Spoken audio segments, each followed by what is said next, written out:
Todo. ¿Cómo estás, Juan Pablo? Bien, bien. Es verdad, ¿no? Hablar ahora de política. Terrible. Cuando hemos hablado de deporte, ¿no? Creo que el deporte seguramente nos hará sentir más cómodos. Sí, absolutamente. Kamau, ¿cómo explicás lo que está pasando hoy en el Congreso? En la Cámara del Senado, pero también en diputados. Lo que en su momento, en 2024, eran votaciones favorables al presidente Milei, ahora son muy adversas, con números que no se pueden explicar solamente desde la retórica golpista o antiinstitucional. No, primero nadie está buscando ni golpe, ni... A ver, lo que queremos es recuperar el diálogo y el consenso que es fundamental en la construcción de una Argentina que mira hacia el futuro. Como decía, el año pasado se ha acompañado al presidente, se le dio los instrumentos que necesitaba para llevar su plan de gobierno, con la ley base fundamentalmente, pero lo que sucedió en este último tiempo es que avanzó sobre cuestiones que son de interés de las provincias. Lo que hoy votamos, que es ver cómo se distribuyen los ATNs, son recursos de las provincias, son recursos que la provincia hoy los necesitan para justamente políticas con las que avanzó el gobierno nacional, donde no se hace cargo de infraestructura o de obras que son responsabilidad del gobierno nacional y que las provincias lo están llevando adelante. Ante esa situación, ¿qué hacen las provincias? Estos recursos que son nuestros, que corresponden, tomamos la decisión de cambiar la ley para distribuirlo de manera equitativa, sujeto a la distribución que se utiliza con la coparticipación. Ahora, Kamau, ¿no podría haber existido diálogo para no tener que sacar esta ley? Por supuesto que estamos abiertos al diálogo. Este fue un proyecto que lo firmaron todos los gobernadores, incluyendo el jefe de gobierno de la Ciudad Autónoma de Buenos Aires, lo cual... Siempre estamos abiertos al diálogo, a encontrar consenso, pero si esa voluntad no existe del gobierno, si no existe del presidente, nosotros vamos a defender los intereses de nuestras provincias. Kamau, ¿por qué pasó lo de este vuelco? ¿Por qué hay tanto voto en contra ahora? ¿Cambiaron los legisladores? ¿Cambió el gobierno? ¿El año electoral cambió el mazo de cartas? No, yo no... A ver... No hay que entrar en cuestiones electorales, por supuesto, ¿no? Estamos en un momento electoral y cada uno buscará su momento. Lo que yo puedo expresar, y en esto el gobierno tiene que entender, hay cuestiones que son de fondo y las que tenemos que debatir. Y nosotros defendemos y vamos a seguir sosteniendo que el país es federal. Y al gobierno, al presidente, le está faltando esta mirada de comprender lo que está pasando en el interior de la Argentina, de entender que necesitamos recuperar nuestra actividad económica. Estamos en una recesión en los últimos 3 meses y que esto está afectando a la sociedad, lo cual la Argentina está perdiendo credibilidad. Vemos lo que es el riesgo país, cómo sube y toda la situación política que genera ruidos que son negativos. Pero es el gobierno, es el presidente el que tiene que tomar esa iniciativa de recuperar el diálogo, de empezar a encontrar los consensos necesarios. Yo te garantizo que somos muchos legisladores, muchos gobernadores que están dispuestos a encontrar ese diálogo y construir una Argentina mejor. Es el sueño que todos tenemos. Querido Kamau, la seguimos pronto. Un abrazo, gracias. Igualmente, abrazo, hasta pronto. Hasta pronto. Hola, Cris, 6:30. ¿Cómo va todo? Qué tarde, ¿eh? Qué tarde que tuvimos. Una tarde intensa, un día intenso, un año intenso. Sí, sí. Acá vivimos un mes por día, ¿o no? Sí. El F5 es cada vez más intenso. O sea que hasta octubre nos faltan 37 meses. Es una barbaridad. Bueno. Octubre es ciencia ficción y abril es sepia. Viendo a Biondi, todo viejo, ya queda. No hay inocentes en este juego, ¿eh? Enseguida... ¿Es el adelanto del comentario? Pero, no hay inocentes. Pero bien. Nos metemos de lleno. Hay varios ángulos hoy. Por supuesto que una tensión confluyente en lo económico y en lo político. Pero vamos a tratar de ir, ya lo estoy viendo a Facu acomodándose, de ir armando el rompecabezas de lo que fue ocurriendo hoy, ¿no? Hoy a la noche el equipo económico va a volver a aparecer, el ministro de Economía, Luis Caputo, el viceministro de Economía, José Luis Daza, y Bausili, el presidente del Banco Central, en el streaming en las 3 anclas, como se llama. Carajo. ¿No? Entonces, todo el mundo va a estar esperando qué definiciones hay. Hoy nosotros vamos a ver un adelanto de información de lo que surge a estas horas de economía. ¿Va a haber decisiones? Voy a contar lo que sé en un ratito. Bien. Así que quédense pegados a nuestra edición de hoy de Siempre Más. Pero me quiero meter particularmente en algo en lo que estuvo trabajando Facundo. Sí. Tenemos a Camila y a Facundo con dos temas calientes de hoy. Y concretamente Facu estuvo con una reunión que se dio en la Quinta de Olivos en el contexto de lo que estábamos mirando todos, que era los indicadores económicos y lo que pasaba en los mercados. Es así, hubo una reunión, sobre todo la de esta mañana, una reunión con los candidatos y con dirigentes de La Libertad Avanza. El presidente Santiago Caputo tuvo un lugar también importante. Y lo que se planteó es un poco cómo va a ser el discurso que van a tener que transmitir esos candidatos. Pero me parece que hubo definiciones que van más allá de la cuestión electoral o de cómo van a hacer para tratar de conquistar a esto que estamos diciendo hace varios programas, esta idea de los desencantados, los exhaustos y demás. Hubo definiciones importantes del presidente respecto al tiempo que estamos viviendo en materia económica y en materia de inestabilidad financiera que hay. En los mercados vemos el dólar y vemos el riesgo país en niveles récord. Y lo que les planteó el presidente, después de hacer una recopilación y un raconto de dónde estaba el país cuando llegaron y cómo está el país hoy, pero dejó en claro que, primero, que van a haber turbulencias y que vamos a tener que acostumbrarnos los argentinos y los candidatos van a tener que afrontar un momento de inestabilidad, una inestabilidad financiera que va a continuar y que el presidente mismo reconoció que va a ser una situación que va a acompañar la campaña. Y dio un dato importante sobre el tema de la posible intervención del gobierno para evitar una disparada descontrolada del dólar. Van a venir por nosotros, que vengan, que tenemos cómo responderle, fue uno de los planteos que hizo el presidente, y mencionó que tiene entre 15.000 y 22.000 millones de dólares para, entre comillas, bancar o aguantar esta onda especulativa que está existiendo en los mercados ahora y que se está mostrando sobre todo en este termómetro tan evidente y tan claro que es para la economía argentina la cotización del dólar. Claro. Fueron algunas de las definiciones que dio también en la charla, donde también talló Santiago Caputo, planteó que hay que transmitirle a la gente esto que venimos diciendo de cuál es el rumbo, por qué la necesidad de mantener el esfuerzo que el presidente considera que es el esfuerzo, es el tramo final del esfuerzo que tiene que hacer la sociedad para terminar de acomodar las variables económicas macro para que la economía despegue y para que el crecimiento llegue a todos.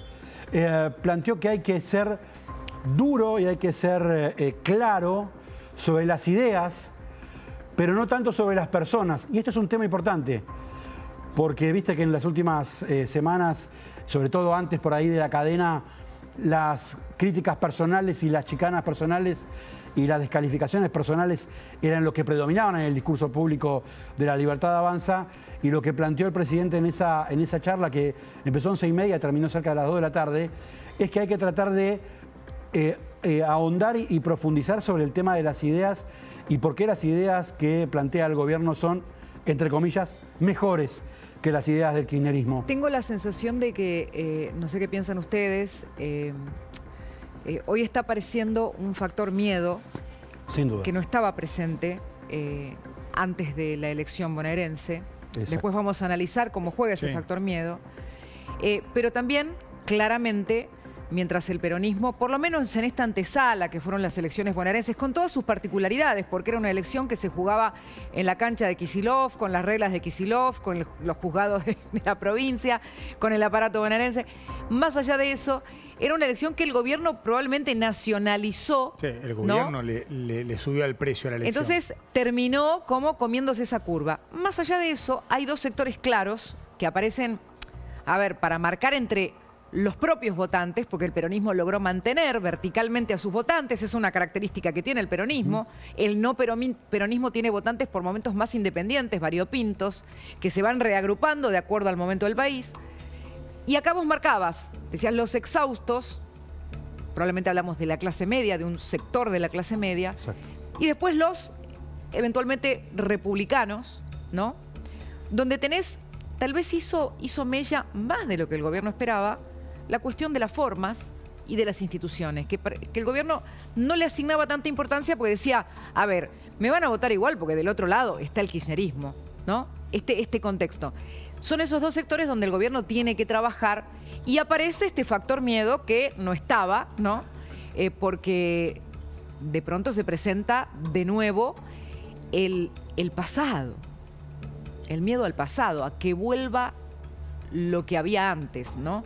Me parece que esta es la contienda que empieza a parecer polarizada, pero en un contexto de volatilidad importante. Sí, yo creo que la elección del 26 de octubre no necesariamente va a ser un predictor de 2027, pero sí es fundamental para que el gobierno tenga una representación acorde al apoyo de la sociedad en el Congreso, sea para tener esos 90, son un poco menos, 87 diputados para bloquear un veto Sí. o para defender un DNU, que como hipotético puente sin escalas, como si nada pasara entre 2025 y 2027. Es que le va a poner el velocímetro. Es decir, la cantidad de bancas que obtenga el gobierno, primero hay que decir algo.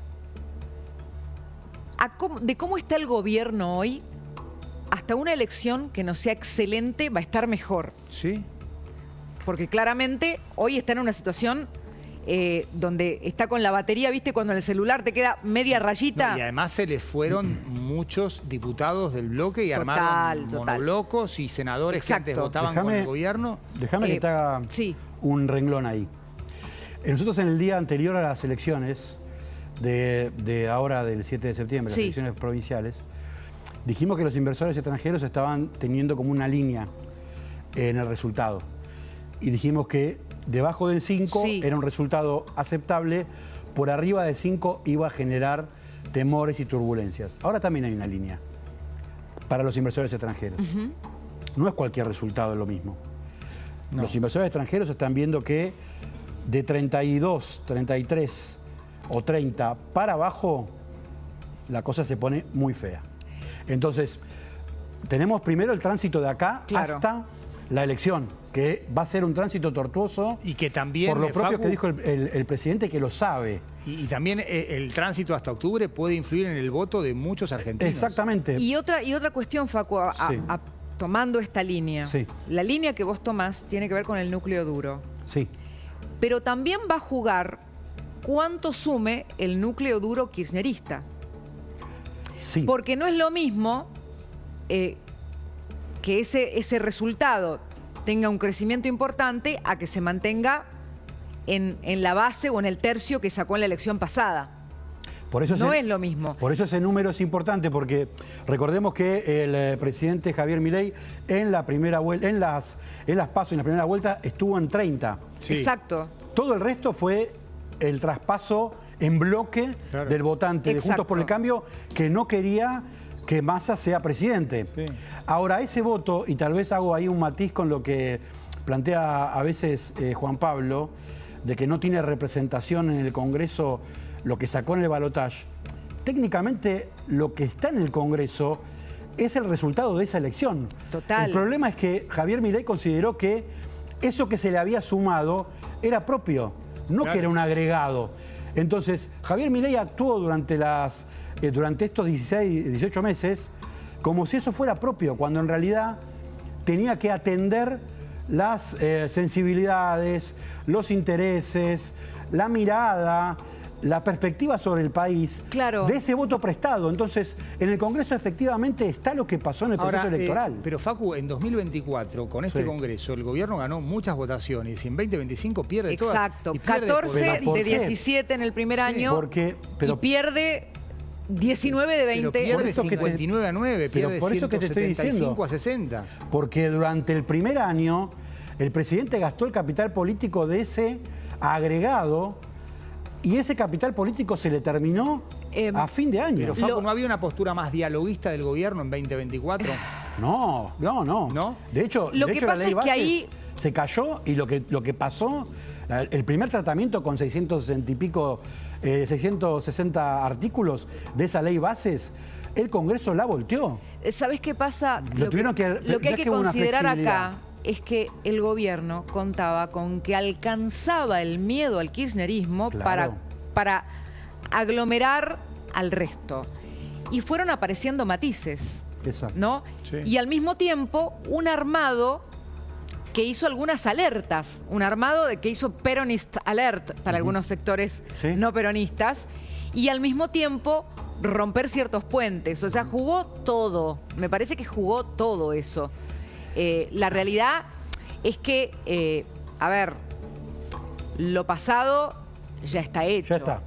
El tema es la reconstrucción y el escenario que se está dando ahora, que es un escenario hiperrealista. Exactamente. Es un escenario hiperrealista. Por eso me parece que es importante la conversación de hoy del presidente con los candidatos, con esta idea de tratar de ser más empático, de tratar de comunicar, tratar de explicar y no estar a los empujones explicando cuál es la verdad de la situación. Tal vez apelar más al convencimiento y a la explicación concreta de cuál es la situación presente y cuál es el futuro, y sobre todo cuál es el futuro en caso de que el presidente y que la Libertad Avanza tenga una derrota o no tenga los resultados que necesita. Y permitime decirte algo, porque yo percibí hoy, no sé si coincidís, que volvió a retomar iniciativa y brío el tono del gobierno, sea Adorni, sea el ministro Caputo, sea el propio presidente Milei, en un día que se esperaba porque se levantaba el secreto de sumario en el caso Spagnuolo. Y permitime, Cami, porque está Cami acá, que te haga una pregunta, porque sé que se están investigando las eventuales contrataciones directas o un montón de cuestiones, pero hoy no salió ningún procesamiento. No, falta todavía, falta No, porque... está bien, pero digo, hoy era un día importante porque si estaban todas las pruebas, supuestamente, que ya se precipitaban la causa, tenías un procesado. Ese era un escenario, era el peor escenario que podía esperar el gobierno. No, porque, digo, falta todavía porque el proceso implica que primero lo llamen a indagatoria y todo un, digamos, un proceso Está bien, judicial pero digo, previo al procesamiento, ¿no? Pero digo, si había una causa que empezó con allanamientos a los 3 minutos, Sí. ¿verdad? Había una expectativa de que podían ya haber encontrado un montón de cosas. Fueron A ver, allanamientos pero más lo digo- vinculados con pruebas que con personas. Claro, pero lo digo, ¿sabes por qué lo digo, Cami? No en detrimento de la causa. Porque lo que llamó la atención de esta causa son los tiempos. Entonces se pensaba que había, bueno, ya hay algo incuestionable. La causa adquiere otros tiempos. Estoy hablando en términos electorales. Porque había un escenario que algunas fuentes te decían, bueno, acá están todos esperando que se levante el secreto de sumario a ver si hay un procesamiento, si hay algo tan contundente que estalle en camino a octubre. Entonces mi pregunta va ahí, porque en los audios y en el escándalo había nombres importantes. Y hoy la pregunta tiene que ver con eso, esos nombres, ¿dónde están? Sí, yo te diría que como conclusión del día se levantó el secreto sumario, pero no se levantó el secreto sobre lo que hay dentro. Es más, hablando con, por ejemplo, algunas fuentes que deberían poder tener acceso a la causa, no estaban pudiendo ver que efectivamente se había cargado, no vieron la carga. Es decir, que todavía hay un manto de Mirá vos. no comunicación o preferencia a no contar ya públicamente qué es lo que hay adentro. Más allá de lo que digan las fuentes judiciales, lo corro a un costado, sí te puedo ofrecer algunas hipótesis por lo que he hablado con bastantes fuentes, que es que el caso puede implicar a más personas. Entonces, si bien el secreto de sumario se levantó, eso podría indicarnos que estaría descartado en principio algún imprevisto que lleve a procedimientos que prefieran que se queden sin enterarse, ¿no? O sea, estamos hablando de, no sé, Claro, si quisieran allanar nuevamente. de que las diligencias, de que lo que se sepa no entorpezca la marcha de la causa. Exactamente. Pero lo cierto es que, es cierto que decís, Cristina, hoy no hubo mucha información sobre lo que hay en el contenido. Puede ser una decisión estratégica, como puede ser una decisión de, bueno, vos lo ponías como hipótesis, o sea, tal vez no se puede descartar, obviamente que la justicia tiene sus tiempos. Me parece que tiene más que ver con el análisis de la prueba, porque primero que hay mucha cuestión administrativa para analizar, mucha cantidad de contratos que se están estudiando, y por otro lado, puede haber más gente involucrada. puede haber más gente, pueden haber aparecido nombres nuevos en los análisis que se hicieron hasta el momento. Si ese es el caso, es posible que la investigación busque ordenar el recupero de pruebas nuevas, más allá de que se haya levantado el secreto de sumario. A ver, espérame. Y ahí me parece que... a ver, ¿por qué decía esto? Porque cuando vos tenés una causa judicial de tanto impacto, en la marcha a una elección, yo creo que el gobierno estaba, no solo el gobierno, había muchos jugadores que estaban a la espera de qué cartas aparecían en esta historia a partir de ahora. Incluso yo creo que tuvo un impacto difícil de mensurar, pero impacto al fin en la elección del 7 de septiembre. Obvio. Hoy Javier Milei, bien algunos, temprano, perdón Juan que te interrumpa, pero sí. algunos... Para. ¿Hay una información urgente, Facundo? Sí. Atención, información urgente.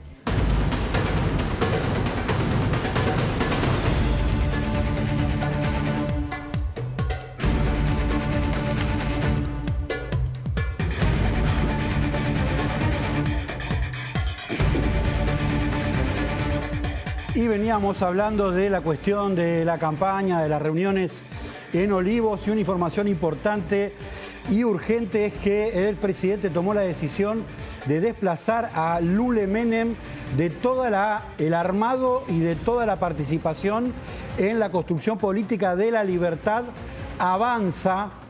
Ha cambiado el presidente todo su equipo, el equipo más cercano que va a encarar esta nueva etapa de la campaña, con dos figuras importantes y sobre todo con una figura muy importante, que es la figura de Pilar Ramírez. Pilar Ramírez, que es presidenta de La Libertad Avanza de la Ciudad de Buenos Aires, que es una persona de extrema confianza de Karina Milei, va a estar a cargo de el armado político y la acción política en la campaña nacional de cara a la elección del 26 de octubre, desplazando de esta manera a Lule Menem, un dirigente que trabajaba a la sombra de Karina Milei, que había sido muy cuestionado y que venía muy golpeado tanto por los audios de Españolo, donde había quedado en el foco de las sospechas, pero también por los armados que había hecho en todo el país. La decisión del presidente junto con Karina Milei es que Santiago Caputo, que queda más empoderado y con un rol decisivo en la campaña, es que el asesor Santiago Caputo se quede con la estrategia y que Pilar Ramírez, repetimos, Pilar Ramírez, presidenta de La Libertad Avanza de la Ciudad de Buenos Aires y mano derecha de Karina Milei, se quede con el trabajo territorial y el armado político de cara a la elección del 26 de octubre, una novedad de enorme importancia de cara a la elección. Sale Lule Menem. A esto me refería cuando me refería a consecuencias políticas o a lecturas a partir de la apertura del secreto de sumario. Mirá, ni que lo hubiéramos estado adivinando, ¿no? Porque iba esto. No, esto tiene un peso total, tremendo, porque tiene que ver con la campaña, tiene que ver con el la charlastre, causa Españolo, con hacer saltar un fusible, sí, con limpiar el camino hacia adelante. Alguien tenía que, por lo menos, ser presentado o como chivo expiatorio o como responsable, pero alguna cabeza tenía que rodar. Lo salomónico acá, y vos decime si coincidís, Facundo, es que la persona que entra también es una persona de la confianza de la Secretaría General de la Presidencia. De todas maneras, Cristina, es importante que esto tiene que ver con la cuestión de la campaña. No es que a Lule lo echaron de su cargo. No, está claro, pero ¿sabés qué pasa? Todo queda superpuesto. Pero totalmente. ¿cuánto peso va a tener ahora después de esta remoción? A ver, todo queda superpuesto por un motivo muy simple. Lo que hoy, y yo enseguida lo voy a poner en el contexto de una dinámica de hechos que armé. Lo que hoy se está discutiendo, vos recién hablabas con Camagüe Espínola, sí. ¿Por qué hoy ya mismo no puede firmar un acuerdo con los gobernadores el presidente? Porque en los armados se pelearon con todos. Exactamente. Y ese armado lo hizo Lule Menem. Ahora, un dato importante es que Pilar Ramírez junto con Santiago Caputo trabajaron juntos con Karina Milei para la única elección que ganó efectivamente La Libertad Avanza, que fue con Manuel Adorni acá en la Ciudad de Buenos Aires. Sí. Ese antecedente fue clave para esta toma de decisión que tuvo hoy Y que se confirmó, que pudimos confirmar recién, de fuentes vinculadas Facu, a la Libertad la Avanza. decisión la toma el presidente, la Es una toma decisión el de presidente y de Karina Milei. Y Karina Milei, lo que Sí. significa para Karina Milei participar de esta remoción de Lula Menem, que era un funcionario muy cercano a ella. Claro, Una lo especie que, de lo que sombra. pasa es que, a ver, cuando hablábamos de nombres, yo les decía el otro día, y hablé con muchas fuentes, decían, pará, no puede ser el pararrayos Milei, tiene que ser otro el pararrayos, no el presidente, porque si el presidente va a poner el pecho Sí, claro. por un funcionario, entonces este era el análisis que estaba, y yo creo que, para mí, puedo equivocarme, para mí no es casual que todo esto se esté decidiendo hoy. No, no es casual. No es casual. No es casual. Y también vinculás lo que planteaba Cami del levantamiento del secreto de sumario. Claro que sí, porque hay Como un había elemento una más a tener en hipótesis. cuenta. Lo que Sí, pasa es claro. que había una hipótesis. A ver, hoy Una en hipótesis, la no, el campaña, pueblo español lo mencionaba Exacto. a Lula Menem. pero aparte hoy en la conferencia del vocero presidencial, reitera que lo de los audios había sido una burda operación. ¿Qué cambió para hablar de ese tema hoy y ayer? Que vos tenías una apertura de secreto de sumario donde no había nada de lo que podían esperar que hubiera. Me parece a mí que todos estaban esperando las cartas de con qué iba a jugar eventualmente la causa. Mira, uno tiene que creer en la justicia, no importa quién sea el fiscal, no importa quién sea el juez, porque es el sistema que todos tenemos consensuado en la Constitución. Pero acá nadie puede ocultar que estamos hablando de un fiscal cuyo origen es la Cámpora. Entonces hay acá también sospechas, lecturas. Acaba de pasar algo que se los quiero compartir porque también es bastante nuevo. A ver, ustedes recuerdan el caso del intento de atentado contra Cristina Kirchner. Sí. Sabac Montiel, el del arma, el copito, pidió la absolución. Pero ¿saben a quién apuntó? Para que veamos cómo se va enganchando todo con todo. Apuntó al fiscal Diego Luciani, al que en este momento Martín Mena, Cámpora, ministro de Justicia de Kicillof, está mencionando como el ideólogo del atentado contra Cristina Kirchner. Y dice, o sea, la defensora, que es la ex esposa del defensor de Debido, tiene como estrategia intentar apuntar al fiscal Luciani por los hechos que ocurrieron contra Cristina Kirchner. O sea, acá son todas piezas que juegan también con una sintonía Pero ¿qué política. pruebas y Bueno, qué contexto le arma? a ver, la verdad que en fuentes cercanas al fiscal consideran que lo que hicieron es una falta total de ética profesional, porque una defensora pública no puede sostener una cuestión de este tipo. Es casi tratar de empujar una interpretación que es de la propia Cristina Kirchner, porque no soporta la idea de que un fiscal la haya investigado, como la investigó Luciani, a pesar de que ella estaba en el poder. Es parte de la estructura de impunidad que sostenía Cristina. Esto lo digo porque acá todo juega, y porque la acusación, la denuncia que se hace en el caso de Españolo, la hace el abogado de Cristina. Acá está todo enredado. Sí, la Por denuncia la supuesto, presenta Dalbón. acá valen las pruebas, nada más que las Sí. pruebas. Pero también tenés que ver quiénes son los personajes que juegan. Por lo menos eso pienso yo desde la lectura política. Y después, si las evidencias están y alguien cometió un hecho ilícito, lo tienen que echar de cualquier gobierno. Esto es así. Pero digo, veamos cómo se mueven todas las piezas políticas y judiciales en este entramado.